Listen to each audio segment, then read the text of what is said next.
Ben Erdem Güreler, Manisalıyım. 8 seneden beri, 2017 yazından beri Midilli'de yaşıyorum. Müzisyenim, müzik öğretmeniyim. Doğruyu söylemek gerekirse benim yurt dışında yaşamak gibi bir düşüncem yoktu. Aklımda olan bir şey değildi. Yani ben tesadüf sonucu yurt dışındayım. Yani buraya planlayarak, isteyerek işte ben Yunanistan'a gideyim, Midilli'de yaşayayım falan böyle bir planla gelmedim. Ayvalık'ta müzisyenlik yaparken o zamanki eski kız arkadaşımla tanıştım. Kendisi de Midilli'de yaşıyordu. Böyle karşılıklı gelip gitmeye başladık yani. O Ayvalık'a geldi, ben Midilli'ye gittim geldim falan. Böyle birlikte bir yaz geçirdik. O yazın sonunda o bana teklif etti. Hani böyle bir şey denemek ister misin diye ama çok da böyle bir şey kurgulama şansım yoktu açıkçası. Macera bu falan, hadi bu hikayenin peşinden gidebilmek için geldim Midilli'ye yani. Açıkçası ilk 2 yıl çok ama çok zordu. Çünkü hiçbir plan yapmadan bir yere taşınınca yani bir anda böyle Allah Allah ulan ben burada şimdi ne iş yapacağım? Hani müzisyenim ama ben Yunan müziği bilmiyorum ki yani ne çalacağım falan. Arkadaşlarım benim bir ekibim vardı ya ben çocukları bıraktım falan, hani böyle bir her şey tepetaklak oluyor ve ben kişisel olarak geri adım da atamadım yani bu kararın üstüne. Hani her ne kadar içimden yani böyle duygusal olarak bir yıkım da olsa ben geri dönmek istiyorum falan, burada bu iş olmayacak, sıkıldım falan. Bir şey içimden dedi ki Erdem hani bu hikayeyi böyle bırakamazsın yani. Çekip gidemezsin ya. Burada kal.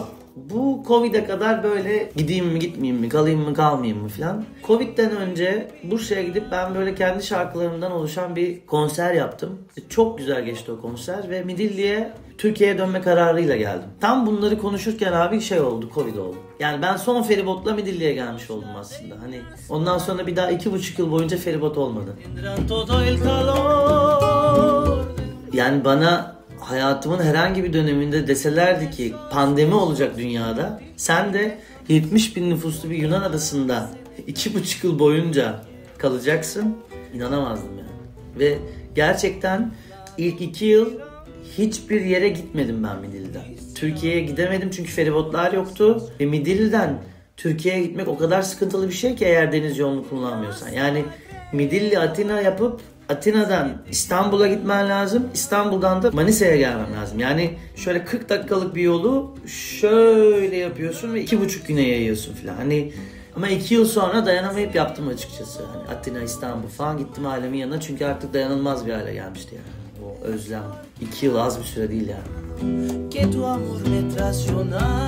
İlk geldiğimde birçok yer değiştirdik yani. Onun da işiyle ilgili sıkıntıları vardı. Ben sıfırdan burada hayat kurmaya çalışıyorum filan. O dönemler açıkçası zordu. Sonra ayrıldığımızda ben bayağı evsiz kaldım. Bir arkadaşımın Midilli Marina'da böyle eski bir yelkenlisi vardı. Onun anahtarı bendeydi. Ben 1-1,5 ay falan o yelkenlide yatıp kalktım.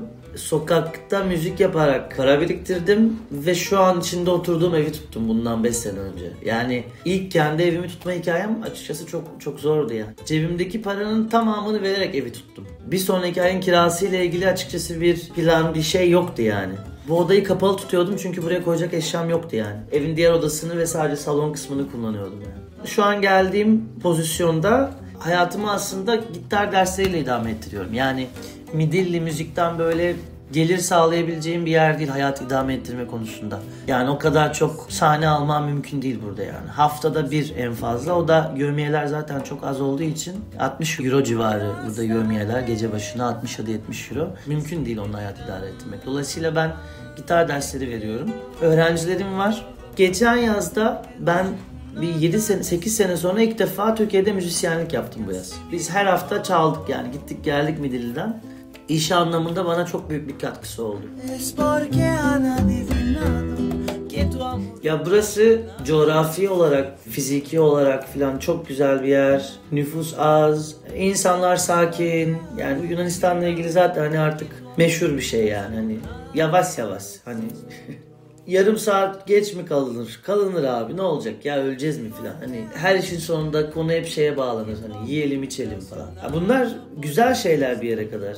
Hani açıkçası insana şeyi düşündürtüyor. Ya biz Türkiye'de niye bu kadar çok koşturuyoruz ki? Hani yemek yiyoruz, kalkıyoruz, hop hesabı veriyoruz, gidiyoruz. İşte çok hızlıyız buraya göre. Ama abi burası da çok yavaş.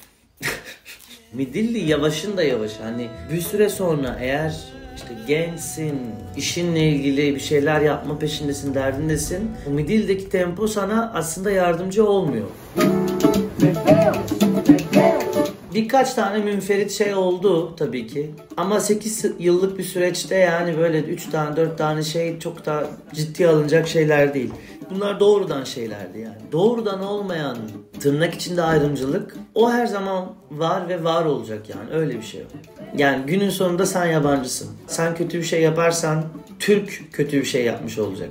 İyi bir şey yaparsan Türk ama iyi olacak. Yani bunu Avrupalılarla tartışmak, değiştirmeye çalışmak falan çok gereksiz yani. Bu değişmez abi. Bu doğrudan olmayan ayrımcılık her zaman var ve var olmaya devam edecek yani. Türkiye'de olan her şey burada da olsa yine de insan memleketini özlüyor. Onu değiştirmek mümkün değil. Aile ve arkadaşları tabii ki çok özlüyorum. Yani kendi dilinde sohbet etmek, yemekleri çok özlüyorum. Bu kadar geniş ve zengin bir mutfak, yani her şey var.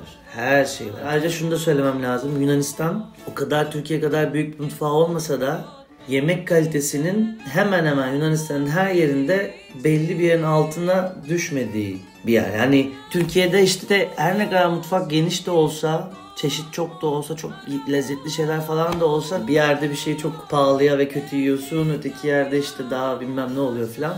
Türkiye'de öyle bir standart yok. Ama burada bulamadığım o kadar çok şey var ki yemek konusunda. Aklımın bir kenarında tabii bir gün evet dönebilirim düşüncesi var. Çünkü yani işte bu oturma izniydi, şu kadar yıl verdilerdi, yok vermedilerdi, yok şu kağıdı getir, yok bilmem ne getir. Zaten devamlı şeyi hissiyle yaşıyorsun. Yani ulan bir gün beni kovabilirler yani. Anladın mı? Ben burada misafirim. Hani kök zaten salamıyorsun, yayılamıyorsun ya. Hani dolayısıyla aklının bir köşesinde ister istemez o oluyor. Hani dönsem ne yaparım? Sudan çıkmış balık gibi mi olurum? Alışır mıyım falan. Böyle şeyler hep gündeminde benim var yani, aklımda var. Burayı o anlamda yalan söylemiş olurum birine tavsiye edersem. Çünkü burada beyaz yakalılar var. İşte zeytinleriyle ilgilenen yerliler var. Ve bunların çocukları var yani. Burada başka bir sektör yok. Başka bir şey yok. Yani işte ben geleyim buraya da fotoğrafçılıkla ilgili bir şey yapayım. İşte şunu yani böyle şeylerin karşılığı yok yani. Yani Atina olabilir yani. Atina neden olur? Çünkü 4,5 milyonluk bir şehir günün sonunda. Bir şekilde orada çalışan, işte yaşayan Türkler var, biliyorum yani. Hani ama Midilli'de öyle bir şey yok yani. Ben müzisyendim. Yani 2,5 sene işsiz kaldım tabii ama yine de şanslı hissediyorum müzisyen olduğum için. Çünkü müzik bir şekilde dünyanın neresine gidersen git birileri bir yerde müzik yapıyorlar ve müzikten para kazanıyorlar yani az çok. Ama başka bir sektörden olsaydım bilmiyorum ne yapardım. Yani mühendis olsaydım mesela ne yapardım burada bilmiyorum yani. İşi uzaktan olabilen, ekonomisi iyi olan, sakin bir yerde yaşamak isteyen biri evet belki burada mutlu olabilir yani. Ama onun dışında zor.